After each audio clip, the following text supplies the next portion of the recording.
আল্লাহ পাক রব্বুল আলামিন পবিত্র কোরআনুল কারীমে সূরা নামের 160 নম্বর আয়াতের মধ্যে জানিয়ে দিলেন, মান জাআ বিল হাসানাতি ফালাহু আশরু আমসালিহা।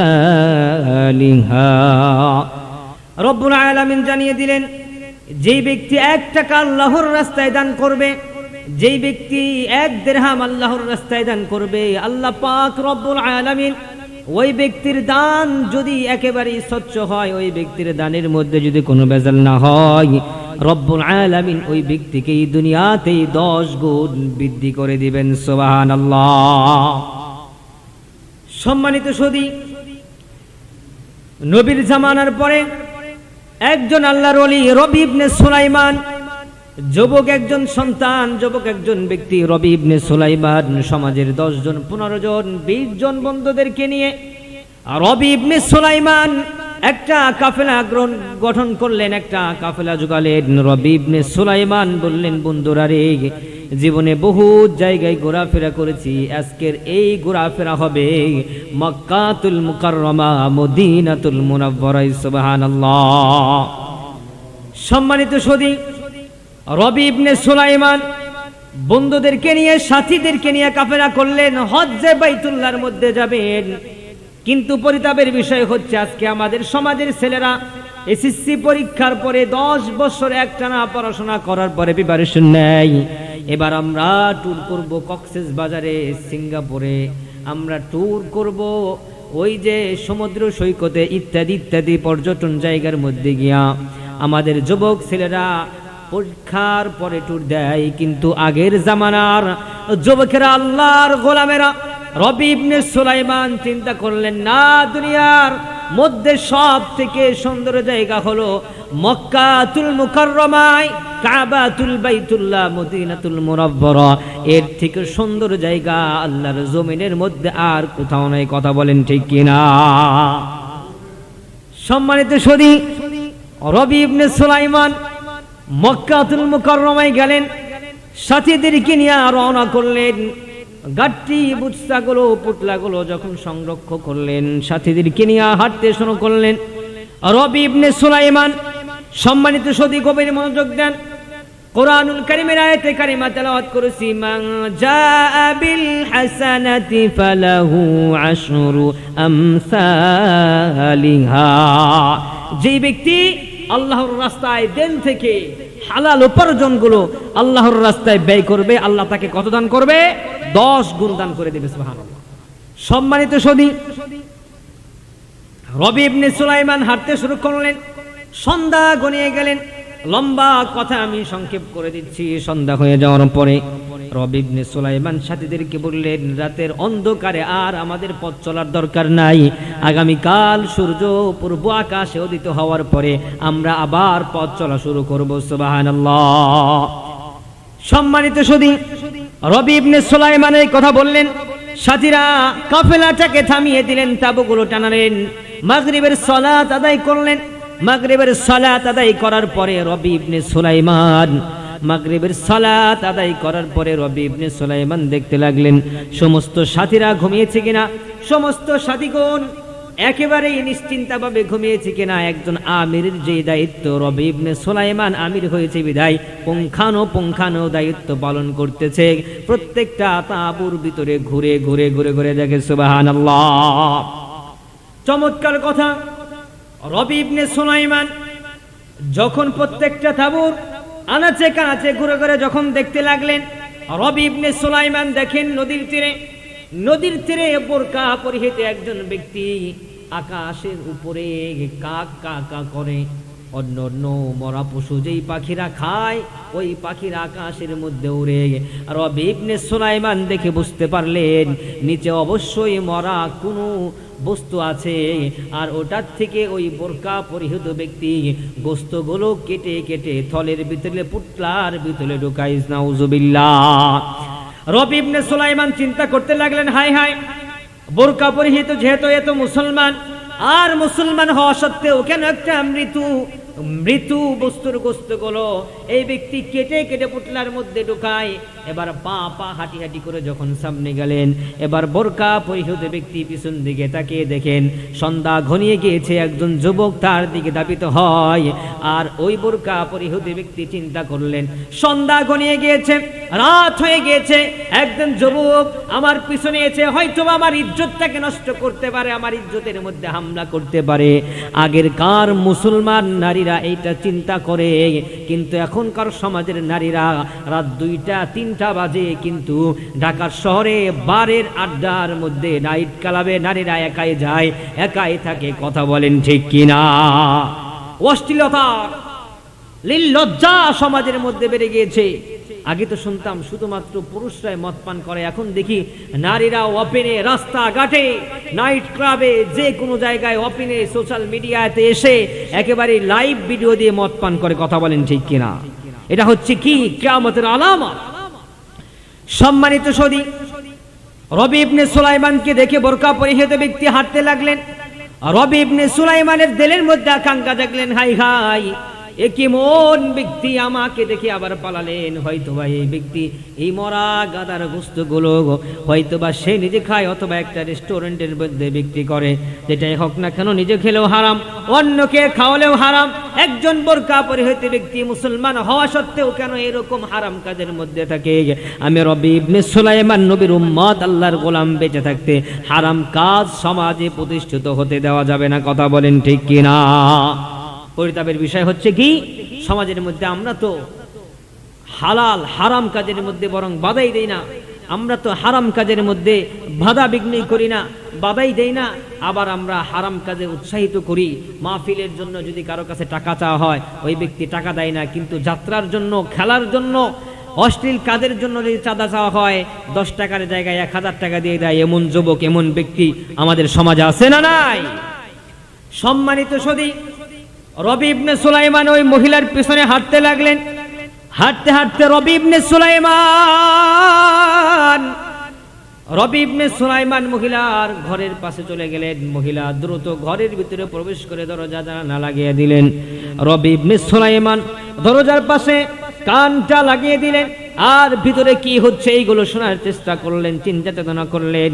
রবি ইবনে সুলাইমান শুনতে পেলেন ভিতর থেকে 2টা অথবা 3টা বাচ্চার গুনগুন আওয়াজে আল্লাহর পবিত্র কোরআনুল কারীমের তেলাওয়াত চলে। আল্লাহু আকবার। সম্মানিত সদী, রবি ইবনে সুলাইমান তখন চিন্তা করতে লাগলেন, এটা তো কোনো বেদুইনের ঘর না, এটা কোনো মুশরিকের ঘর না, অবশ্যই এটা একটা মুসলমানের ঘর। আমার এটার রহস্যই বের করতে হবে।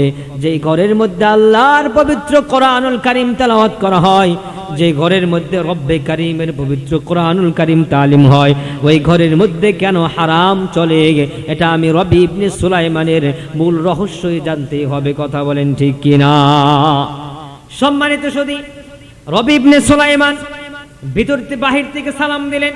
ভিতর থেকে সালামের জবাব যখন পেলেন, লম্বা কথা এখানে সংক্ষেপ করে দিলাম, রবি ইবনে সুলাইমান ডাক দিয়া বললেন, কি হয়েছে আপনার? আপনি মরা গাভীর গোশত কেন আনলেন? মরা গাদার গোশত কেন আনলেন? রবি ইবনে সুলাইমান কি ভিতর থেকে প্রশ্নের জবাব দিয়া বললেন, ভাই আমার, আমি হইলাম নবী বংশের নারী। আল্লাহু আকবার। আমি হইলাম নবী বংশের নারী। আমার স্বামী আমার ছোট্ট ছোট্ট বাচ্চাগুলো রেখে ইন্তিকাল করেছে, কিন্তু নবী বংশের নারী হওয়া সত্ত্বেও নারী হয়েছি বিদায় আমি কারো বাসায় কাজ করতে পারি না। আর যতগুলো মুশরিকদের বাসায় কাজ পেয়েছি প্রত্যেকে আমার পর্দার খেলাপ করতে বলেছে বিদায় আমি পর্দা ছাড়তে পারবো না। কিন্তু না খেয়ে আমি জীবন দিতে পারবো, কিন্তু পর্দা তরক করতে পারবো না। সুবহানাল্লাহ। কিন্তু আমার সমাজের মধ্যে যদি পর্দার বিধান দেওয়া হয়, নারীরা বলে বোরকা পরলে খারাপ লাগে, বোরকা পরলে ভালো লাগে না। কিন্তু এই যে করোনা এসে আমাদেরকে বোরকার নামক একটা মাস্ক আমাদেরকে দিয়েছে, নেকাব পরলে নাকি নারীরা শ্বাস ছাড়তে পারে না, এরকম সোশ্যাল মিডিয়ায় শোনা গিয়েছে। কিন্তু আজ ওই সমস্ত নির্লজ্জা নারীরা, আজকে ওই সমস্ত বেহায়া নারীরাই আজকে মাস্ক, মোটা মোটা মাস্ক করে দিনরাত 24 ঘন্টা রাস্তা দিয়ে চলাফেরা করে। এখন তোমার অক্সিজেন নিতে সমস্যা হয় না? সম্মানিত সদী, নবী বংশের নারী বিদায় মানুষের বাড়িতে কাজ করতে যায় না। নবী বংশের বহুত দাম, বহুত মর্যাদা।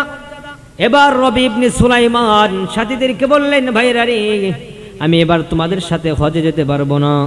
রবি ইবনে সুলাইমান বাজারে গেলেন, বাজার থেকে কিছু খাবার কিনে আনলেন, আর তিনি হজ কাফিলায় যাওয়ার পথে কিছু খাবারগুলো তিনি তার জন্য এনেছিলেন। সমস্ত খাবারগুলো আর টাকা পয়সাগুলো নবী বংশের নারীকে দিলেন, আর বললেন আমার যতটুকু সাধ্য ছিল আমি ততটুকুই তোমাকে দিলাম। আমি হজ যে যাওয়ার জন্য এসেছিলাম, আমি হজ না করে আমি নবী বংশের মা তোমাকে আল্লাহর রাস্তায় তোমাকে সহযোগিতা করলাম। সুবহানাল্লাহ। সম্মানিত সুধী, ওই যে বলেছিলাম মাংজা বিল হাসানাতি ফালাহু আশরু আমসালিহা, এক দান করলে কত পাবো? 10 পাবো। প্রিয় ভাইরা আমার, রবি ইবনে সুলাইমান সাথীদেরকে বললেন বন্ধুরা তোমরা যাও, আমি এই বছর হজে যাব না, আমার বড় মারাত্মক অসুবিধা হয়েছে, আমি হজে যেতে পারবো না। রবি ইবনে সুলাইমান বন্ধুদেরকে কাছ থেকে বিদায় নিয়ে চলে গেলেন। বন্ধুদের কাছ থেকে বিদায় নিয়ে চলে যাওয়ার পরে রবি ইবনে সুলাইমান বাড়ি থেকে গেলেন, এই দিক দিয়ে তার সাথীরা মক্কাতুল মুকাররমায় চলে গেলেন। তার সাথীরা যখন কাবা বাইতুল্লাহ তওয়াফ করে, একজন সাথী দেখে তার সামনে সামনে রবি ইবনে সুলাইমান আল্লাহর ঘর তওয়াফ করতেছেন। সুবহানাল্লাহ। আরেকজন ব্যক্তি দেখেন হাতিমে কাবার মধ্যে রবি ইবনে সুলাইমান নামাজ আদায় করলেন। আরেকজন দেখেন মিনার ময়দানে, আরেকজন দেখেন সাফা মারওয়াতে, আরেকজন দেখেন হাউজে কাউসারের পারে, আরেকজন দেখেন জমজমের পারে, আরেকজন দেখেন শয়তানকে কঙ্কুর মারতেছে। এক পর্যায়ে মক্কাতুল মুকাররমার কাজ সমাপ্ত হয়ে গেল। মদিনাতুল মুনাওয়ারায় নবীর রওজা মুবারকের কাছে যখন যায়, নবীর রওজা মুবারকের কাছে তার সাথী ভাই একজন যাওয়ার সময় দেখে রবি ইবনে সুলাইমান একটা বড় পুতলা হাতে নিয়ে নবীর রওজার মধ্যে দাঁড়ায়া দাঁড়ায়া সালাম দেয়। আল্লাহু আকবার। সম্মানিত সুধী, নবীর রওজার পাশে দাঁড়ায়া সালাম দিয়া হাতে একটা বড় পুতলা তার সাথীর হাতে ধরিয়া দেয়া বললেন ভাই রে, আমার বড় কাজ আছে, আমার এই পুতলাটা তুমি আমার বাসায় গিয়া পৌঁছিয়া দিবা। সুবহানাল্লাহ। সমস্ত হাজিরা হজ শেষ করার পরে সমস্ত সাথীরা যখন একত্রিত হলেন, একত্রিত হওয়ার পরে একজন বলতেছে বন্ধুরে রবির সাথে আমাদের কোনো সম্পর্ক থাকবে না। বলে কেন? বলে রবি ইবনে সুলাইমান বলল আমাদের সাথে হজে আসবে না, কিন্তু আমি দেখলাম আমার আগে আগে তওয়াফ করে। আরেকজন বলে হ্যাঁ বন্ধু আমি দেখছি হাতিমে কাবার মধ্যে আমার আগে। আরেকজন বলে হ্যাঁ আমি দেখছি জমজম কূপের আগে। আরেকজন বলে হ্যাঁ আমি দেখছি সাফা মারওয়ার মধ্যে। আরেকজন বলে আমি দেখছি মিনার ময়দানে।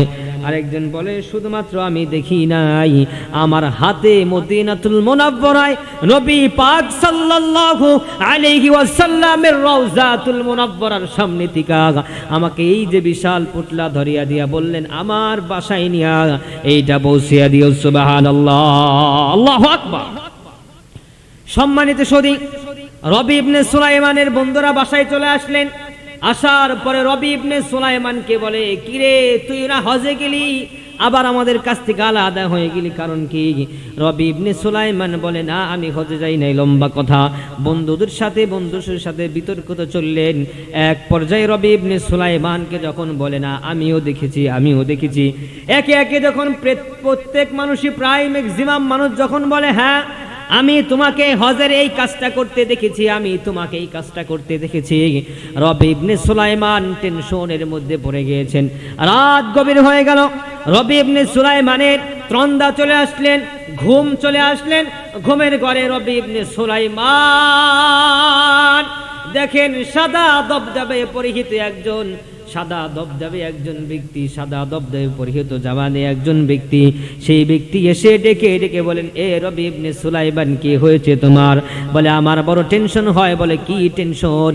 বলে আমার সাথীরা বলে আমি হজ করতে গিয়েছি, কিন্তু আমি তো হজ করতে যাই নাই। ওই সাদা দবদবে লম্বা দাড়ি, লম্বা জুব্বা পাগড়ি পরিহিত ওই ব্যক্তি ডেকে ডেকে বললেন রবি ইবনে সুলাইমান তুমি হজ করতে যাও না, এটাও সত্য, তোমার বন্ধুরা তোমাকে হজ করতে দেখেছে, এটাও সত্য। সুবহানাল্লাহ। আল্লাহু আকবার। রবি ইবনে সুলাইমান এই কথা শোনার সঙ্গে সঙ্গে ঘুম ভেঙে গেল, টেনশনের মধ্যে পড়ে গেলেন। কিছুক্ষণ পরে আবার যখন ঘুমায় রবি ইবনে সুলাইমানের ডান পাশে একজন ব্যক্তি, বাম পাশে একজন ব্যক্তি, পায়ের নিচে একজন ব্যক্তি, ডান পায়ে একজন ব্যক্তি, বাম পায়ে একজন ফেরেশতা। ব্যক্তি না ফেরেশতা? ফেরেশতারা কথোপকথন করতেছে, এই বছর যতগুলো হাজি হজ করেছে সারা বিশ্ব থেকে একজন হাজির হজ আল্লাহ কবুল করে নাই, নাউজুবিল্লাহ। সম্মানিত সুধী, মাথার কাছে ডান পাশে যেই ফেরেশতাটা বসা ছিলেন, ওই ফেরেশতা বলে, না না না, আল্লাহ একজন ব্যক্তির হজকে কবুল করেছেন, সেই ব্যক্তির হজের কারণে গোটা বিশ্বের সমস্ত হাজিদের হজ আল্লাহ কবুল করে নিয়েছেন, সুবহানাল্লাহ। তখন বাম পাশের ফেরেশতা বলে, এই যে রবি ইবনে সুলাইমান, যিনি আল্লাহর নবীর প্রেমে রাহমাতুল লিল আলামিনের ভালোবাসায় হজ করতে চেয়েছিল কিন্তু হজ করতে যায় নাই, তার বংশের অসহায় তিন মিসকিনের পাশে দাঁড়িয়েছে, আল্লাহ পাক রব্বুল আলামিন তার হজকে কবুল করে দিয়েছে, আর তার নবীর দিদার সরাসরি তার নবীকে রবি ইবনে সুলাইমানের কাছে বাড়িয়ে দিয়েছেন, সুবহানাল্লাহ। এমন হাজি আমাদের হওয়ার দরকার আছে না নাই? এমন হজ তো আমাদের করতে হবে প্রিয় ভাইরা আমার। এই যে 2024-এর মধ্যে হজের কাফেলায় দেখলাম, এই যে 2-3 সপ্তাহ আগে এই জিলহজের মধ্যে দেখলাম আফ্রিকান এক যুবক, আমার দেশের মানুষ তো হজ করতে যায় খুব আরামে, নিজের উপার্জিত টাকা দিয়ে হজ করতে যায়। আমার দেশের হাজিরা হজ করতে গিয়ে টিকটক করে, আমার দেশের হাজিরা হজ করতে গিয়ে নিজেকে সেলিব্রিটি প্রমাণ করতে চায়, আমি হাজি, আমার নামের মধ্যে হাজি লাগাইবা। কিন্তু আফ্রিকান সেই যুবক, কালো সেই নিগ্রো যুবক, যে যুবককে হাফসি বেলালের মতো দেখা যায়, ওই যুবক নবীর রওজার দেয়ালের মধ্যে দাঁড়িয়ে দাঁড়িয়ে চোখ দিয়ে অঝরে অস্ত্র বের করে দেয় আর কান্না করতে লাগে, আল্লাহর রাসূল, তোমার রওজার সামনে দাঁড়ানোর জন্য আমার কত আকুল ছিল, আমার কত ইচ্ছা ছিল, আমার কত আশা ছিল। ইয়া রাসূলুল্লাহ, আমি তোমার গোলাম, তোমার রওজায় হাজির হয়ে গেছি। ইয়া রাসূলুল্লাহ, আমার জন্য সুপারিশ করেন আপনার রবের কাছে, আমার জীবনের গুনাহগুলো যেন মাফ হয়। ইয়া রাসূলুল্লাহ, ইয়া হাবিবাল্লাহ, আমি আপনার উম্মত, আপনার দরবারে হাজির হয়ে গেছি, আমার জন্য আপনি কাল কিয়ামতের ময়দানে, হাসরের ময়দানে আপনি উকিল হয়ে যায়েন, আপনি জামিনদার হয়ে যায়েন। কতটুকু আবেগ, নবীর ভালোবাসা কতটুকু পরিমাণ থাকলে, নবীর প্রতি মায়া মমতা কতটুকু পরিমাণ থাকলে একজন আফ্রিকান যুবক এই যুগেও এসেও, এই জামানায় এসেও তিনি নবীর রওজার মধ্যে গিয়া দাঁড়িয়ে হেলান দিয়া অসহায়ের মতো কান্না করতে পারে, সুবহানাল্লাহ। আমাদেরও নবীর প্রতি ভালোবাসা এরকম উপার্জিত করতে হবে। রবি ইবনে সুলাইমান যে এরকম নবীর প্রতি ভালোবাসা দেখাইছে, আমার মনে হয় সেই আফ্রিকান যুবক রবি ইবনে সুলাইমানের মতোই রাহমাতুল লিল আলামিনের প্রতি ভালোবাসা অর্জন করেছে। আল্লাহ পাক আমাদেরকে বুঝার মানার তৌফিক দান করুন।